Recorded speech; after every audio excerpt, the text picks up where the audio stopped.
Job.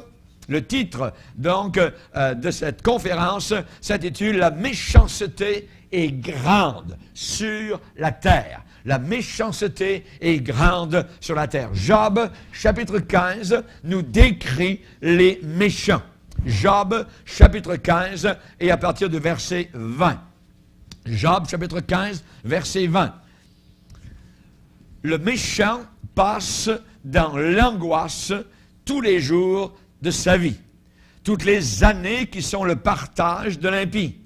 La voix de la terreur retentit à ses oreilles. Au sein de la paix, le dévastateur va fondre sur lui.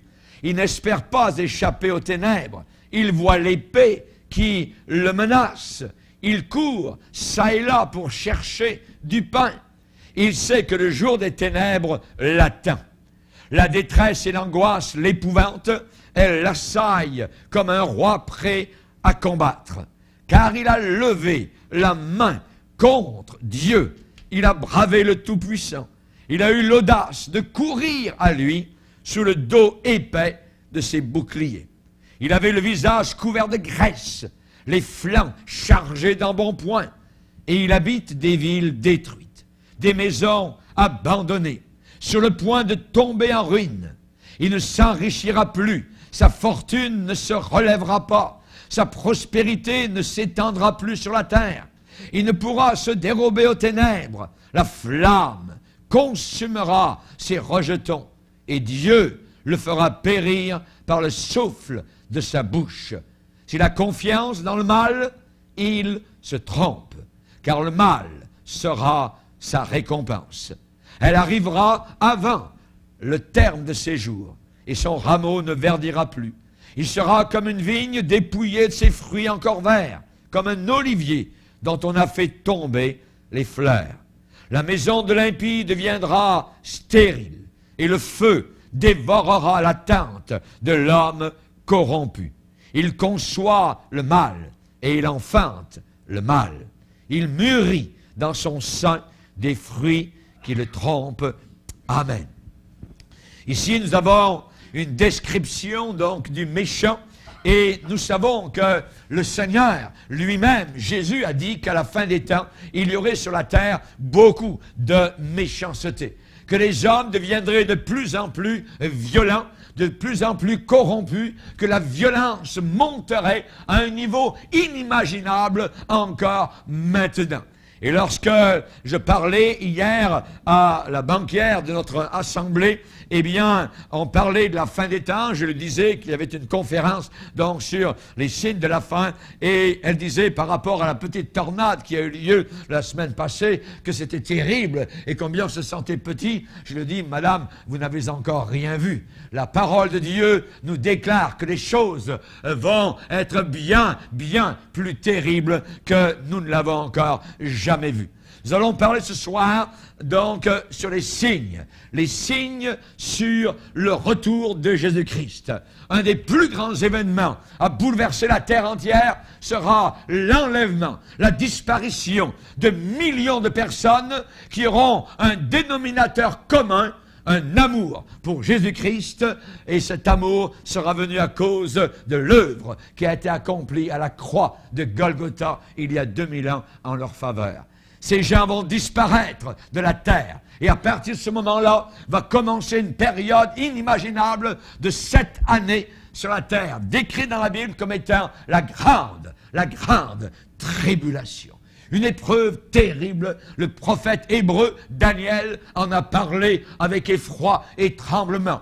Jésus-Christ lui-même a redit ce que Daniel le prophète avait dit, que ce serait des jours inimaginables. Encore maintenant, cela est très très bien sur la planète Terre, malgré les troubles. Et ce soir, nous allons voir comment nous arrivons. Nous sommes sur le point d'arriver à un carrefour. Nous sommes sur le point d'arriver à un événement qui s'appelle le retour de Jésus-Christ.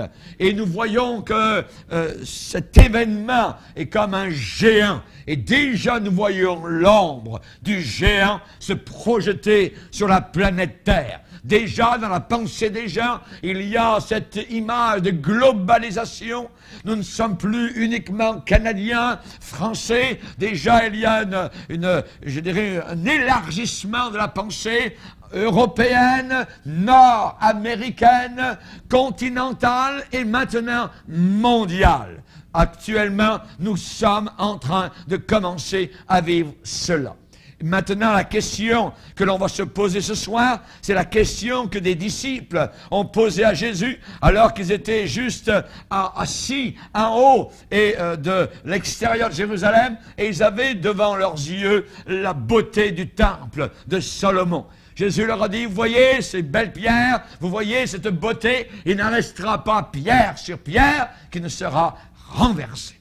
Voyez? Et voyez-vous tout cela, dit Jésus? Je vous le dis, il ne restera pas ici pierre sur pierre qui ne soit renversée. Les disciples sont venus à ce moment-là lui poser des questions, en particulier, lorsque la foule n'était plus à côté d'eux. Et ils lui ont posé cette question. Dis-nous quand cela arrivera-t-il? Ensuite, quel sera le signe de ta venue? Et quel sera le signe de la fin du monde? La fin de cet âge. Beaucoup de gens aimeraient être ce soir là où vous êtes, assis dans votre chaise, pour entendre ce que vous entendez. Heureux êtes-vous d'être venus, alors il y a de proche ou de loin, venir entendre la parole du Seigneur. L'approche de l'Apocalypse est, je dirais, à notre palier actuellement. Nous avons des signes, nous allons voir environ durant toute cette soirée, en 2 étapes, nous allons voir 13 signes particulièrement qui nous disent que Jésus-Christ est sur le point de revenir. Il a dit, je reviendrai, mais quand je reviendrai, trouverai-je la foi sur la planète Terre? Signes. Nous allons voir qu'il y a actuellement autour de nous, si l'on regarde bien, des signes.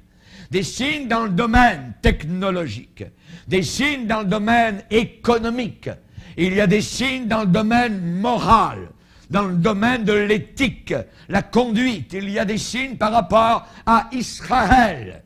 Il y a des signes en Europe, des développements, l'Union européenne et dans le monde entier. Tout est proche. Le temps est proche et Dieu, dans la parole de Dieu, a dit, à la fin des temps, je hâterai ces choses. Je ferai en sorte que ces choses vont s'accélérer, qu'il y aura une accélération des événements et des signes, et vous les verrez sous vos yeux, si vous avez des yeux pour voir et des oreilles pour entendre. Jésus a dit, il en sera comme. Cela veut dire qu'il y a une comparaison, il y a une métaphore. Il en sera comme du temps, l'époque de Noé. Noé. Les scientifiques aujourd'hui ne veulent pas croire qu'il y a eu une époque où la terre, la même terre sur laquelle nous sommes, a été engloutie par un déluge mondial d'eau.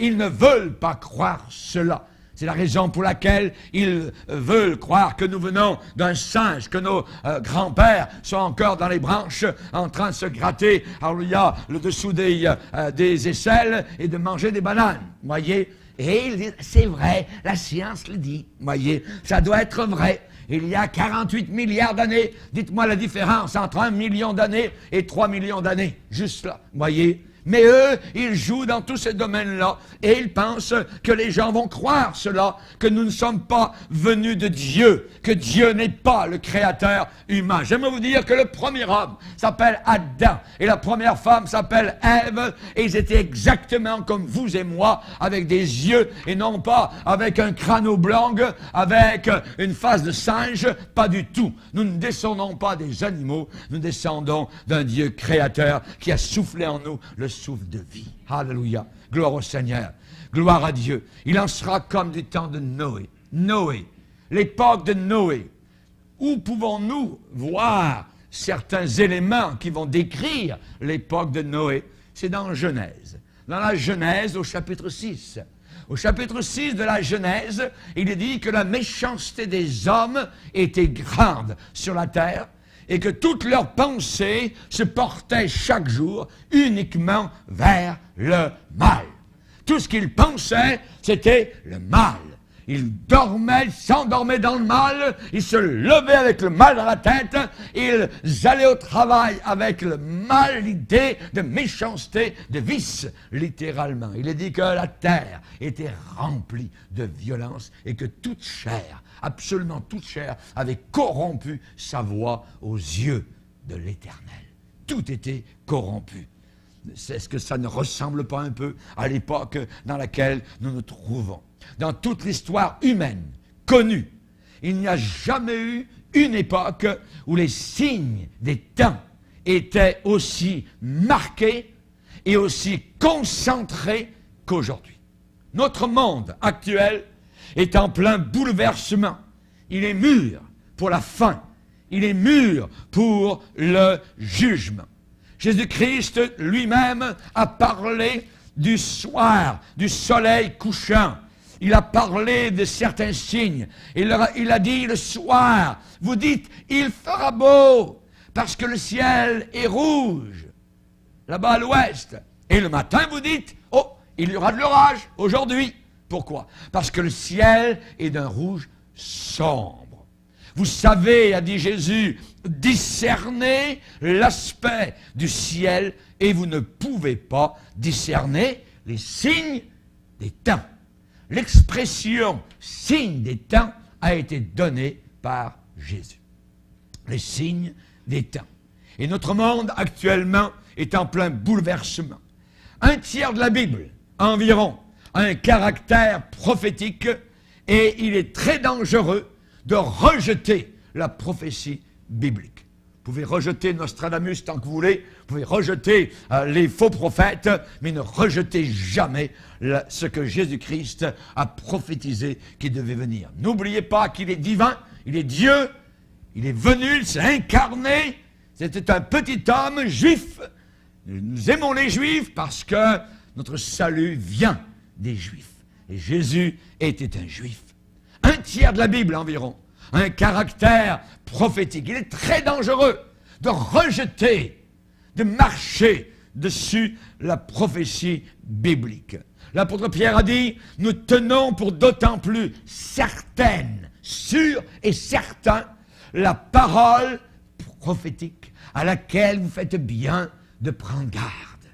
Faites bien, vous avez bien fait ce soir de venir entendre la parole de Dieu. Il y a beaucoup de choses qui sont dans les journaux et qui s'expliquent par la Bible, par la parole prophétique de la Bible. Heureux celui qui prête la plus grande attention à la prophétie biblique.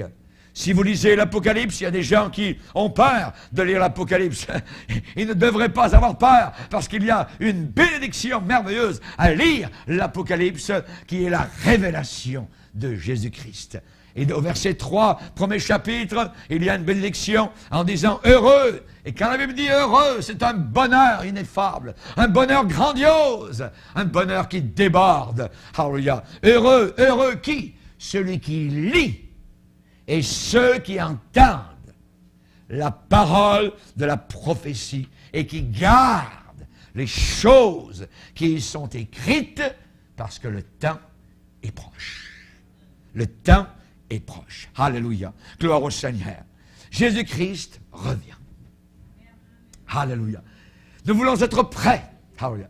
Nous voulons nous préparer. C'est un retour glorieux, grandiose. Alléluia.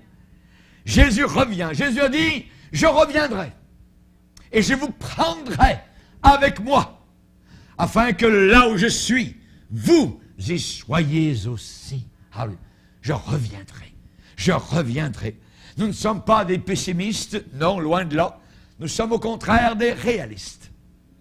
Des réalistes qui considèrent la situation mondiale actuelle. Nous sommes des optimistes, au contraire, parce que nous attendons le retour de Jésus-Christ. Il va régner et il va récompenser ceux qui ont marché avec lui, qui sont repentis de leurs péchés et qui sont venus au pied de la croix pour être sauvés. Alléluia. Quand il est monté au ciel, les apôtres ont regardé Jésus disparaître à la hauteur des nuages.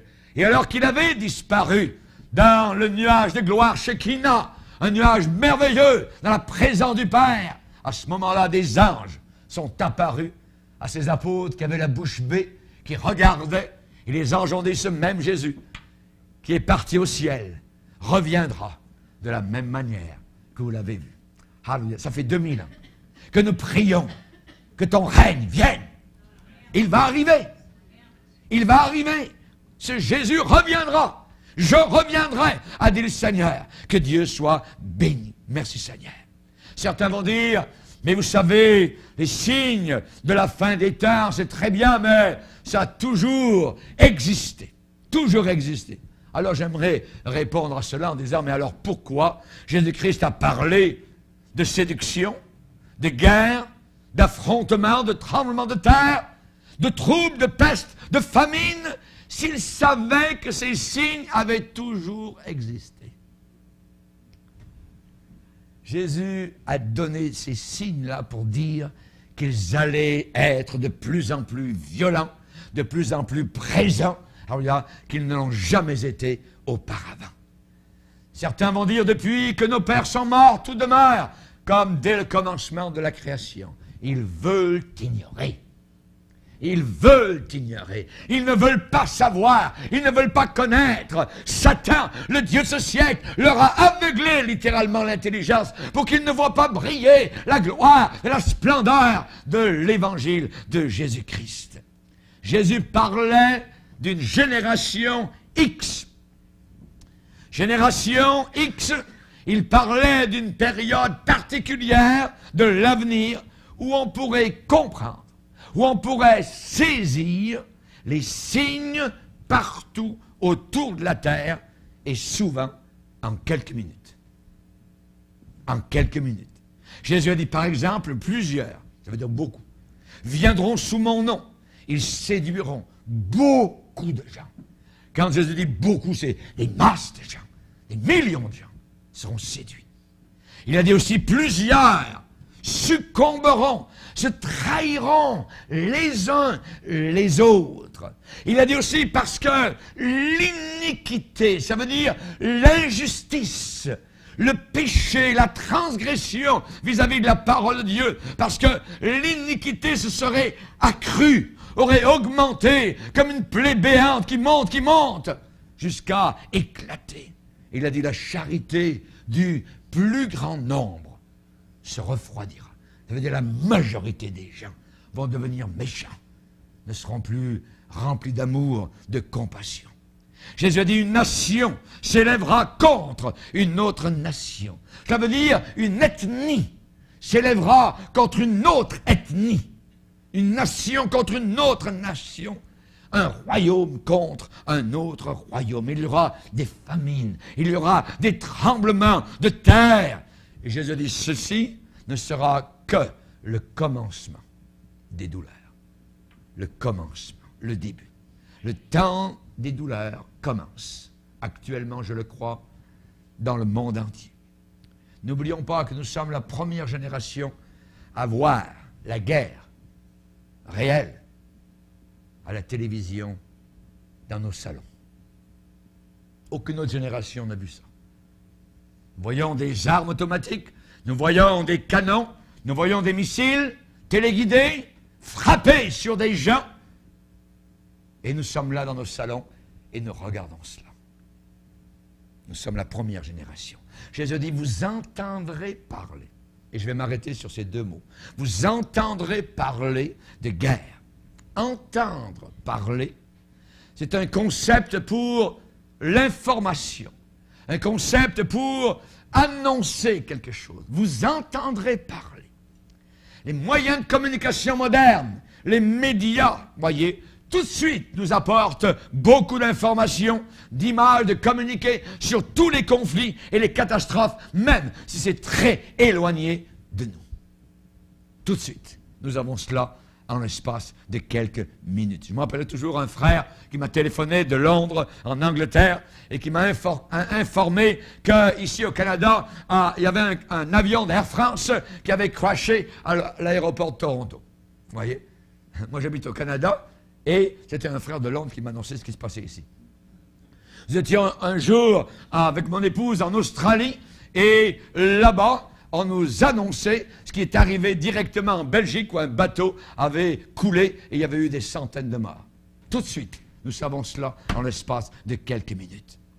Entendre, vous entendrez parler. Entendre, suivre des catastrophes, des guerres, terrorisme, séisme, inondations, des concerts rock, des accidents, des pestes, voyez, dans notre salon, bien assis. Et cela a un rythme tel qu'on peut à peine arriver à analyser tous les événements qui nous sont apportés à notre petite tête. Et nous sommes, je dirais, presque pratiquement au courant de tout ce qui se passe ici-bas sur la terre. Imaginez, nous sommes la première génération. Nous allons commencer par le premier signe. Jésus a parlé des signes qui annonceraient sa grande venue mondiale. Alléluia. Il a dit, le premier signe, les séductions. Les séductions. Nous vivons dans un monde de faire à croire. Cela parle de mensonges. Cela parle du père du mensonge, Satan. Cela parle, évidemment, de faire à croire, de séduire. Jésus a dit dans Matthieu 24, versets 4 et 5, « Prenez garde que personne ne vous séduise. Ils séduiront beaucoup de gens. » Au verset 24, Jésus dit, « Il s'élèvera de faux Christ, ça veut dire de faux Messie, de faux libérateurs, de faux prophètes, et ils feront de grands prodiges. Attention à ceux qui attendent des miracles. » Oui, je crois en miracle, mais je crois à Jésus. Alléluia. Le diable est capable de changer des bâtons secs en serpents. Il l'a fait avec Jeannès et Jambres en Égypte, alors que Moïse, lui aussi, a jeté sa verge par terre qui est devenu un gros serpent. Mais les magiciens du diable ont été capables de faire des petits serpents aussi. Jésus a dit, attention, ces faux Christ, ces faux prophètes feront de grands prodiges et des miracles, au point, à tel point, au point de séduire, s'il était possible, même les élus. Même les élus. Nous devons faire très attention, vous qui êtes élus du Seigneur. Des mouvements d'exaltation. Nous avons eu ces dernières années différentes vagues charismatiques et asthmatiques, je dirais. Comme la bénédiction de Toronto, qui en réalité était une malédiction. Cette bénédiction supposée de Toronto est entrée dans plus de 50 000 églises au travers de la terre. Rendez-vous compte? Dans le monde entier, beaucoup ont été séduits. Ces gens se sont parfois comportés comme des bêtes dans des réunions, faisant des cris de coq, de chiens, faisant leurs besoins littéralement en plein milieu des églises. Supposément, c'était une bénédiction venant du Seigneur, abominable. Jésus dit, il s'élèvera des faux Christ, des faux prophètes. La théologie moderne, nous devons y faire beaucoup attention. Un piège, jusque dans les institutions évangéliques. Cette théologie moderne s'est glissée comme un serpent tentateur dans des milieux qui auparavant étaient fixés à la Bible, fondamentalistes sur les Écritures. On veut détruire la divinité de Jésus-Christ. On veut faire croire qu'il était un grand homme, un grand exemple, un grand prophète.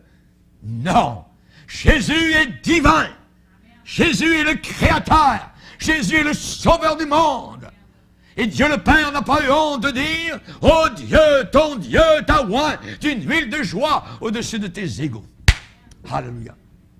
Qu'il n'en plaise aux témoins de Jéhovah, aux mormons, qu'il n'en plaise aux islamistes, qu'il n'en plaise à toutes les fausses doctrines, aux raéliens, et ainsi de suite. Nous croyons à la divinité de Jésus-Christ. Et nous sommes prêts à mourir pour ces grandes doctrines.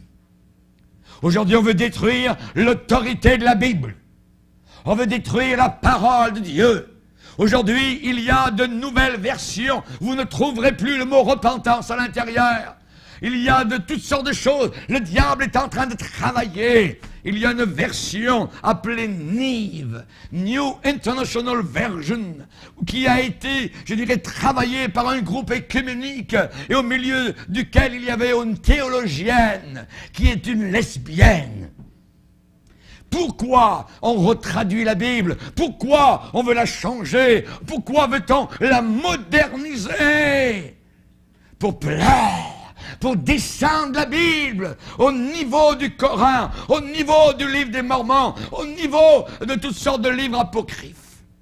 Nous devons la garder telle qu'elle est, la parole du Seigneur. On a eu des chrétiens qui sont morts avec une moquerie, avec la Bible dans leur cou. On les a fait monter sur un bûcher qu'on a allumé et on a rigolé de eux parce qu'ils aimaient la parole de Dieu. Ils étaient prêts à mourir pour ce livre. Aujourd'hui, on veut détruire l'autorité de la Bible. On veut détruire la virginité de Marie. Marie était vierge quand elle a enfanté Dieu, le Fils, notre Sauveur. On veut détruire l'enfer, comme les adventistes du 7e jour, qui déclarent que non, on va tomber en poussière, tout ça c'est terminé, on sera anéanti. Non! Jésus a parlé d'un feu éternel, a parlé d'un lieu terrible où le ver ne meurt pas. Le remords sera éternel. On veut détruire l'enlèvement de millions de personnes qui soudainement vont disparaître de la terre. Avant la fin de cette conférence, Jésus-Christ peut être revenu et ceux qui ont la nature de Christ, qui sont repentis de leurs péchés, vont disparaître. Nous passerons au travers du plafond. Alléluia. Et il ne restera que ceux qui n'ont pas donné leur vie au Seigneur. Ça peut arriver n'importe quand. N'importe quand. N'importe quand. Aujourd'hui, il y a l'écuménisme qui est en train de monter. C'est l'église de la fin des temps. L'église de l'Antéchrist. L'église qui sera présente lorsque l'épouse de Christ, la vraie église, sera partie au ciel. Ils vont calmer tout le monde en disant non, les prélats, nous sommes là, nous avons encore nos bâtiments, Rome est encore là, nous avons encore la Mecque, tout ça, nous sommes écuméniques, nous sommes liés ensemble, nous prions le même Dieu. Ce sont des gens qui ne croyaient pas à ce que nous croyons, c'est des gens étroits, des gens totalement qui ne marchaient pas du tout avec la société, et les extraterrestres, les Elohim sont venus les prendre pour recevoir une correction sur la planète, quelque part là-haut, et ils vont revenir soumis. Ça peut être une explication. Non, nous serons dans le paradis, avec Jésus-Christ, notre Sauveur. Et commencera sur la terre une période terrible. Cette église de l'Antichrist, cette église de la fin des temps est en train actuellement de se mettre en place. L'écuménisme. Quand vous entendrez ce mot-là, écuménique, les cours alpha, des choses semblables, cela est très dangereux. Ne touchez jamais à cela. Tout le monde, il est beau, tout le monde, il est gentil. Non, non, nous n'y croyons pas. Nous faisons, l'œuvre du Seigneur à la fin des temps et nous resterons dans le sentier étroit. Nous croyons que Jésus-Christ est le seul Sauveur. Qu'il n'y a qu'un seul nom qui a été donné sur la planète Terre par lequel nous devions être sauvés, et c'est le nom de Jésus-Christ. Alléluia. Aujourd'hui, nous avons des églises protestantes, supposément protestantes. Pourquoi le mot protestant? Parce que nous, au départ, c'était pour protester. Protester contre l'église officielle qui était l'église catholique. C'est la raison pour laquelle on protestait contre l'erreur. On protestait contre toutes sortes de fausses doctrines.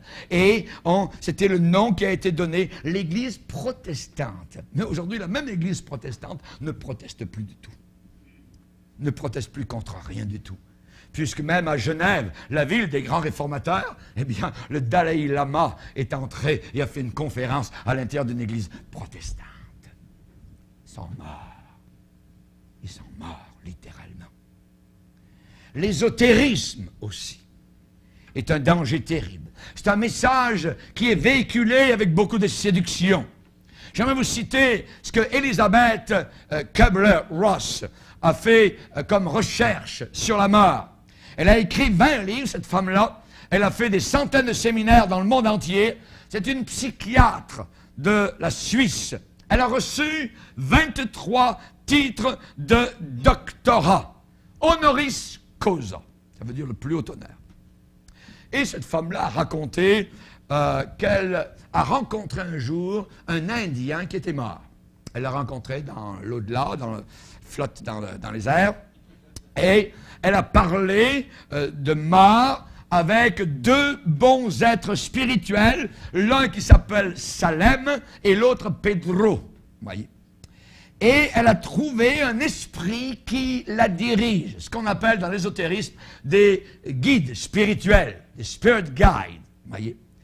Et elle raconte, cette femme-là, qui est très honorée en Europe, qu'elle a eu un contact avec Jésus-Christ. Et elle dit qu'elle a insulté Jésus-Christ. Savez-vous ce qu'elle lui a dit? Tu es pire qu'Hitler, parce que tu me laisses tellement souffrir. Blasphémé, supposément. Mais elle a dit, par exemple, que Marie, la mère de Jésus, l'a beaucoup aidée. Et je cite ce qu'elle dit. Elle est venue quand je lui ai demandé de l'aide. Et elle se tenait toujours à ma droite. La vague ésotérique et le New Age ont subjugué, je dirais, submergé des millions d'individus. La Bible parle de séducteurs, de personnes séduites. Dans Timothée, il est déclaré qu'à la fin des temps, les hommes méchants et imposteurs. Un imposteur, c'est un séducteur. Il raconte des mensonges. Les hommes méchants et imposteurs avanceront toujours plus dans le mal, égarant les autres et égarés eux-mêmes. Égarés eux-mêmes. Avez-vous vu la tenue des femmes, des jeunes filles, en venant dans la rue? C'est quelque chose de choquant. Nous sommes une génération qui rit littéralement à la face de Dieu, se moque de Dieu. On dirait que ce sont ces jeunes filles avec une allure de prostituées. Pas toutes, mais une grande majorité. Pour séduire, à moitié vêtues, juste pour inciter les regards, juste pour séduire. Vous voyez, l'immodestie. À l'école, dans la rue, l'immodestie. Et parfois dans certaines églises, on a vu des femmes très mal habillées pour séduire des hommes. Nous avons aussi la musique du diable qui est en train d'entrer à l'intérieur des milieux évangéliques. Le rock, le rap, le hip-hop, tout ce que vous voulez. Une musique de Satan. Vous n'avez pas envie de louer le Seigneur qui est glorieux, qui est saint, qui est pur, qui est joyeux. J'aimerais vous dire d'avance qu'il n'y aura pas aucune musique rock là-haut dans le ciel avec les anges, les chérubins et les archanges. Les religions orientales sont en train d'envahir les bars de nos continents. L'hindouisme, le bouddhisme, l'islam, n'oubliez jamais, l'islam veut conquérir le monde entier. Quand les islamistes vous disent que leur religion est une religion de paix, ils vous mentent en pleine face avec les démons qui sont à l'intérieur. L'islam a toujours gagné du terrain par la force et par l'épée. C'est au tranchant de l'épée par les morts qu'ils ont avancé. Ne les croyez jamais. Le catholicisme est une grande église de séduction. Une grande église fausse. La Bible l'appelle la grande prostituée. Une prostituée. Une église qui interdit à ces hommes et à ces femmes de se marier. Les prêtres et les sœurs, on ne leur permet pas le mariage, alors que la Bible dit que le mariage soit honoré de tous. Beaucoup de prêtres, d'évêques, de cardinaux sont homosexuels. Dans un journal de Montréal, il n'y a pas très longtemps, proche, je ne me rappelle plus exactement le pourcentage, mais c'était proche de 50% des prêtres en Amérique du Nord qui sont homosexuels. Quand vous avez un homme en face de vous qui prend l'hostie et qui dit « Voici l'agneau de Dieu », et c'est un homosexuel qui est en train de créer Dieu. L'Église catholique est la seule à créer Dieu. L'hostie devient Dieu. Quand le prêtre tient l'hostie, à un moment donné, durant la messe, c'est Dieu qui le tient. C'est abominable. Priez les morts. Qui nous a appris au Québec à prier les morts, si ce n'est l'Église catholique romaine, alors que la Bible dit que c'est une abomination aux yeux du Seigneur, d'avoir un contact, de parler aux morts. On appelle ça nécromancie. la nécromancie, le purgatoire. Le purgatoire est une folie. Le sang de Jésus nous purifie de tout péché. Ça n'existe pas, le purgatoire. Ça n'a jamais existé. Dès qu'on meurt, on va au ciel ou en enfer par rapport à ce qu'on a fait vis-à-vis de Jésus-Christ, notre Sauveur. Pour eux, Jésus-Christ n'est plus le seul médiateur. Il y a d'autres médiateurs, les saints, Marie, ainsi de suite. À Montréal, dans une église, dernièrement, il y a eu une bénédiction pour les chiens à l'intérieur. Pas étonnant que la Bible l'appelle la grande prostituée. Cette église a fait tuer plus de 50 millions de personnes durant les années 1600 à 1800 en Europe. Cette église a du sang sur les mains. Les abus physiques au Canada, dans les pensionnats sur les enfants, ne sont plus à compter. Ne sont plus à compter. Séduction, que personne ne vous séduise, a dit le Seigneur. Ensuite, un deuxième signe, Jésus a dit, vous entendrez parler avant mon retour de guerre et de bruit de guerre. Vous entendrez parler de cela. Nous avons eu au 20e siècle 2 guerres mondiales. Ça n'avait jamais existé auparavant. Mondiales. Monde entier. La guerre de 14-18, où il y a eu plus de 8 millions de morts. Et en 39-45, où il y a eu plus de 30 millions de morts, dont 6 millions de Juifs. N'en déplaise au président de l'Irak qui nie l'Holocauste de 6 millions de Juifs dans les fours crématoires allemands. Depuis la fin du conflit Est-Ouest, il y a une augmentation des guerres civiles de 100%. Est-ce que ce que Jésus a dit était exact? Vous entendrez parler de guerre et de bruit de guerre? Il y a un journaliste de Hambourg, en Allemagne, Tom Schimek, qui a déclaré, je cite, « Le monde est devenu un champ de bataille incontrôlable. Le terrorisme est partout et il restera et grandira même. Il nous faut absolument une nouvelle politique mondiale. » Les gens vont demander cette politique mondiale. Et la Bible dit qu'à la fin des temps, il n'y aura qu'un seul leader mondial appelé l'Antéchrist. Nous allons en parler le mois prochain, le 11 juillet, dans ce lieu-ci. Les gouvernements dépensent aujourd'hui, en 4 jours, plus d'argent qu'ils ne donnent à leurs citoyens en 1 an pour les aider. 4 jours. Le budget annuel de l'UNICEF, qui aide les enfants dans différents pays de la Terre, leur budget est environ de 100 millions de dollars. Savez-vous combien il faut pour construire un sous-marin? 150 millions de dollars. Un seul sous-marin. Famine. Jésus dit, avant que je revienne, il y aura en divers lieux sur la terre des famines. Qui aurait pensé qu'au XXIe siècle, nous verrions ce que nous voyons, des famines? La moitié de la terre, ce soir, va aller se coucher, le ventre vide. La moitié de la terre. Le siècle des famines, le 21e. Aujourd'hui, il y a environ 1 milliard de personnes qui ne mangent pas à leur faim. Chaque minute, il y a 40 personnes dans le monde qui meurent de faim. Chaque minute. Dans 1 minute, 40 sont morts. Dans 2 minutes, 80 sont morts. Ça va vite. Il y a le fléau des sauterelles en Afrique occidentale, au Sahel, en Libye, en Égypte, aux îles Canaries, le sud d'Israël. Quand les sauterelles arrivent, toutes les récoltes sont finies. Quand elles ont passé, il ne reste plus rien. Elles ont tout mangé. On nous parle de cela, ça arrive. Mais nous pensons que c'est tellement loin. On ne fait pas attention. On a parlé de ces choses-là comme d'une dimension apocalyptique. Les dégâts sont considérables. On pense que cette année, le fléau pourrait être encore plus grave. Les États-Unis actuellement n'arrivent plus à se suffire à eux-mêmes. Ils ont besoin d'importer. Rendez-vous compte. Les États-Unis. Le ministère fédéral allemand invite chaque citoyen à faire des provisions sur Internet. Pourquoi? La raison qu'il leur donne? À cause des attentats terroristes, à cause des épidémies qui peuvent arriver, à cause des accidents, des catastrophes, de l'anarchie qui peut tomber en un instant. Et le gouvernement allemand dit à chaque citoyen de faire des provisions. Il y aura en divers lieux, des lieux différents, des famines, a dit le Seigneur, avant que j'arrive. Il a parlé aussi d'épidémies. Il y aura en divers lieux des pestes. Des pestes. Beaucoup de scientifiques actuellement parlent d'un retour des épidémies. L'OMS, l'Organisation mondiale de la santé, et je déclare, je cite, a dit des agents pathogènes de tuberculose et de malaria réapparaissent avec une agressivité inouïe.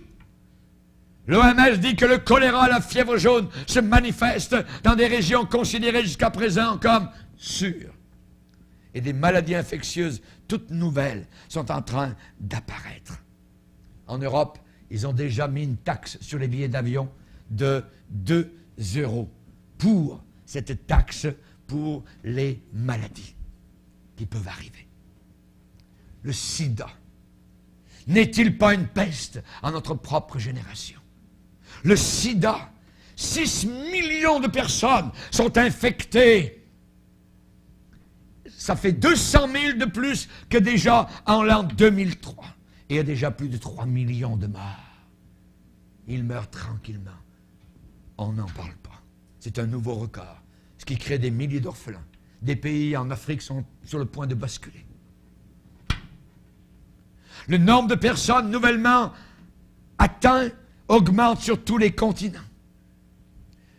Un jeune homme qui avait été couché une nuit avec une belle jeune fille, la jeune fille n'était plus dans son lit le matin. Le jeune homme s'est réveillé, est allé aux toilettes. Et la jeune fille, avant de partir, avait écrit sur la glace « Bienvenue dans le monde du sida ». Chers amis, le nombre de personnes nouvellement atteintes augmente. Pourquoi? Je pense, moi, personnellement, que c'est un jugement de Dieu. C'est un jugement de Dieu sur une génération qui a perdu le bon sens, a perdu complètement, je dirais, les valeurs qui nous ont été véhiculées, qui sont bonnes. Ce qu'on a appelé valeurs judéo-chrétiennes, on met cela complètement par-dessus bord, actuellement. Toutes les 6 secondes, une personne est atteinte du sida. Par jour, ça fait environ 16 000 personnes. Ça en fait environ 50 000 par mois. Le sida est la plus grande catastrophe médicale des temps modernes. C'est comparable à la peste au Moyen-Âge en Europe. C'est le chef virologue d'un institut médical suisse qui a déclaré cela. Le sida est la plus grande catastrophe médicale des temps modernes, comparable à la peste. En Allemagne, il y a plus de 800 000 personnes infectées par le virus de l'hépatite. Les allergies actuellement sont d'une telle ampleur inexplicable, on n'en saisit presque plus l'étendue. Les dépressions, n'en parlons pas, de plus en plus. Les psychologues, les psychothérapeutes sont épuisés de travail. Jésus a dit, il y aura en divers lieux des épidémies, des pestes. Jésus a dit un 5e signe, il a parlé des séismes. Il y aura des tremblements de terre en divers lieux. Le Dieu éternel a parlé que la terre allait être secouée sous nos pieds et que nous serions comme sur de l'eau. Certains vont dire, il y a toujours eu des tremblements de terre. Oui, c'est vrai. Mais actuellement, je crois que leur fréquence et le nombre des victimes s'est rapidement accru. Rapidement accru. Les sismographes enregistrent chaque année dans le monde plus de 150 tremblements de terre ressentis. Mais il y a 1 million de secousses mesurables de la croûte terrestre avec tendance à l'augmentation. En Chine, ce printemps 08, nous avons vu ce qui est arrivé. Nous avons vu à Noël 04 ce qui est arrivé avec le tsunami à Sumatra. Vis-à-vis de ce tsunami, il y a eu 300 000 personnes qui ont péri en quelques minutes. Il y a eu plusieurs choses en même temps. Là. Il y a eu une catastrophe. Il y a eu un séisme maritime. Il y a eu un grondement d'océan. Et il y a eu une perplexité parmi les peuples de la terre. Perplexité. Un avant-goût de ce qui attend le monde pendant la grande tribulation. Je vais vous citer certaines déclarations entendues sur les médias. C'était comme une scène d'Apocalypse. 8,9 sur l'échelle de Richter. dévastations causées dans notre monde de globalisation sont inconcevables, avec des dimensions bibliques, certains ont dit. D'autres ont dit une catastrophe, réellement, avec des dimensions mondiales. D'autres ont dit nécessité maintenant du regroupement de toutes les religions du monde. Certains ont dit on a besoin de chips, d'identification sous la peau. C'est très actuel, parce qu'on pourrait ainsi identifier rapidement les victimes. Ça paraît très bien, mais la Bible nous parle que la terre entière va être marquée pour l'enfer, avec un chip sous la peau, gros comme un gris de rein. Et tous ceux qui prennent ce grain de riz sous la peau s'en vont vers l'enfer, la Bible dit. Ils reconnaissent, ils reconnaîtront l'Antichrist comme étant le sauveur du monde. Chers amis, quelque chose d'unique dans l'histoire de l'humanité, on parle de ce tsunami. 12 pays, 12 États ont souffert simultanément des conséquences effroyables d'un seul séisme. Imagine. La Somalie, le Kenya, la Tanzanie, l'Inde, le Sri Lanka, les Seychelles, les Maldives, la Birmanie, l'Andaman, la Thaïlande, la Malaisie, l'Indonésie. Plus de 300 000 morts. C'est beaucoup de monde. C'est beaucoup de monde. Plus des dizaines de milliers de personnes manquant à l'appel. Des millions de sans-abri et beaucoup de blessés. L'ONU a déclaré et a dit ce séisme est la plus grande catastrophe naturelle de tous les temps qui courait à 700 km à l'heure.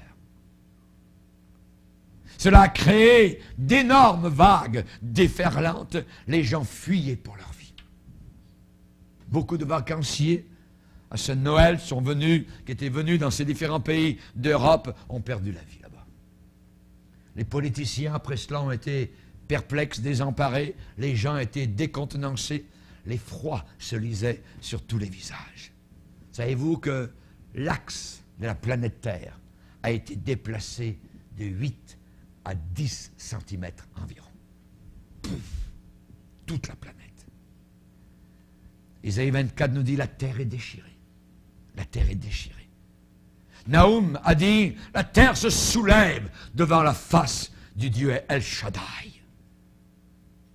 La terre se soulève devant sa face, le monde et tous ses habitants. Ce méga-séisme a fait vaciller, imaginez brièvement, l'axe même de la terre. Et Isaïe, le prophète, avait dit, la terre sera secouée sur sa base. La terre sera secouée sur sa base. À Berlin, en Allemagne, le sol s'est soulevé, s'est abaissé de 13 mm. À Montréal, au Canada, cela a été ressenti sur les sismographes.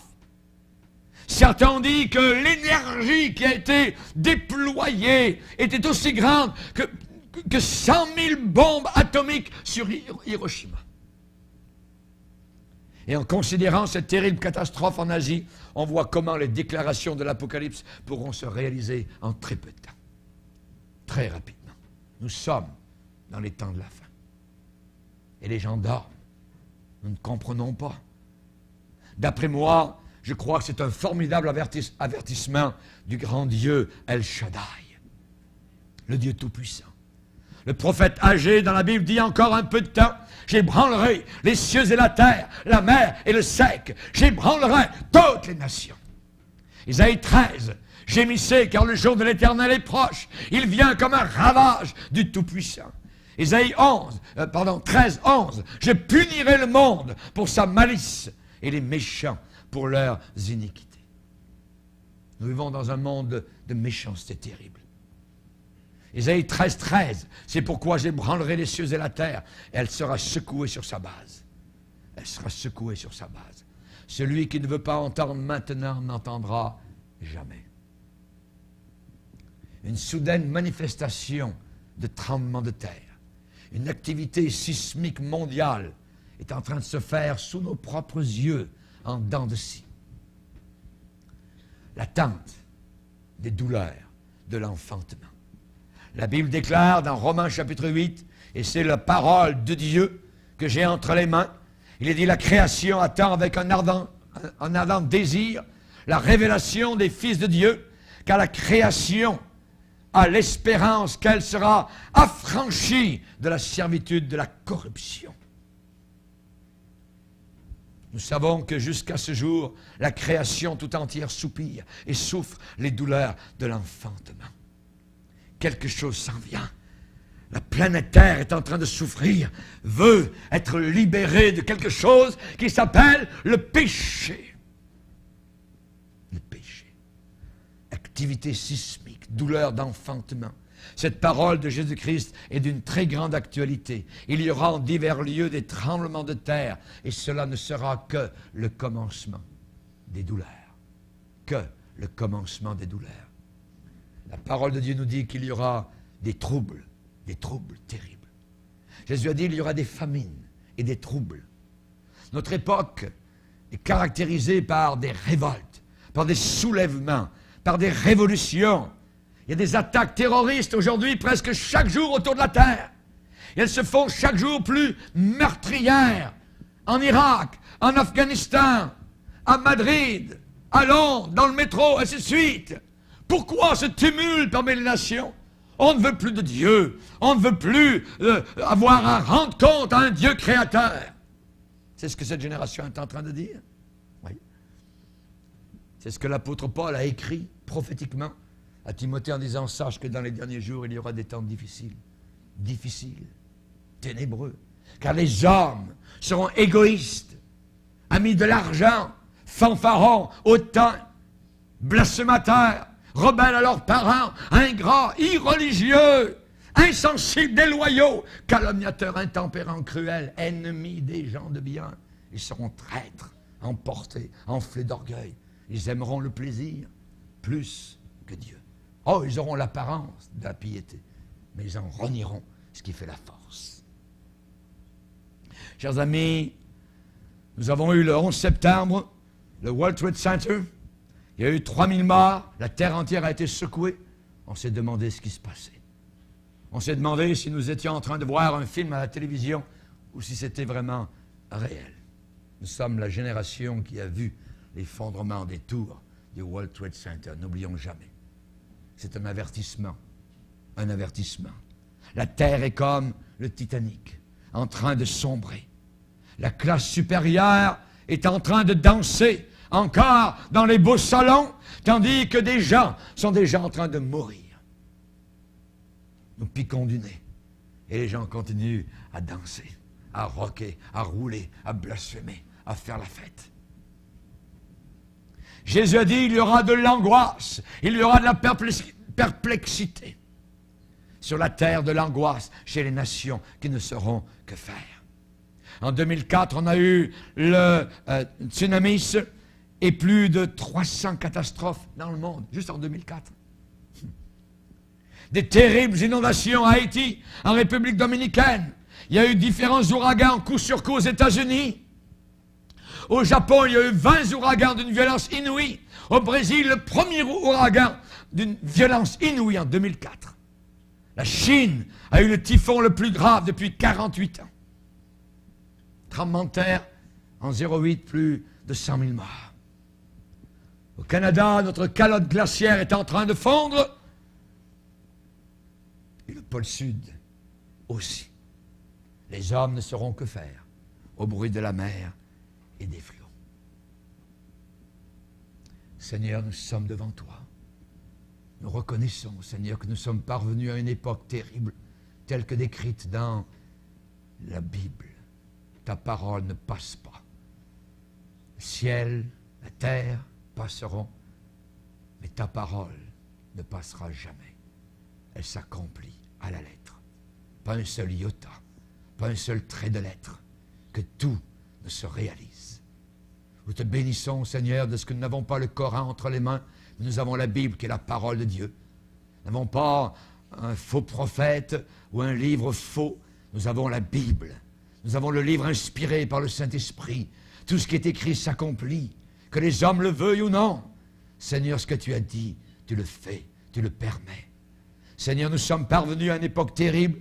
Nous te prions que nous puissions vivre avec toi, dans la crainte, que nous puissions avoir notre nom inscrit dans le livre de vie, car un événement terrible s'en vient sur la terre, qui prendra les habitants de la terre par surprise, la disparition soudaine de millions de personnes qui auront eu un dénominateur commun, un amour pour Jésus-Christ inaltérable, lavés tous dans le sang de Jésus-Christ, marchant avec Dieu dans la crainte, la pureté et la sainteté, se tenant à part de ce monde, loin du péché.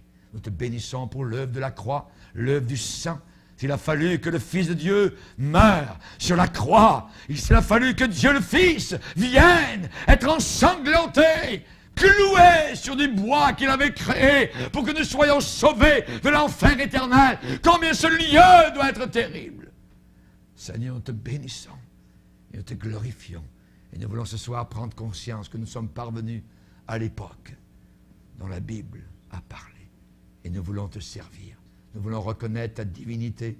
Nous voulons reconnaître que c'est toi le seul et l'unique sauveur, le seul médiateur entre Dieu et les hommes, Jésus-Christ, notre seul sauveur. Merci Seigneur. Nous t'abandonnons nos vies. Nous te demandons pardon pour nos péchés, nos iniquités. Seigneur, nous venons à toi humblement, car tu es venu sauver des pécheurs. Merci Seigneur. Amen et amen.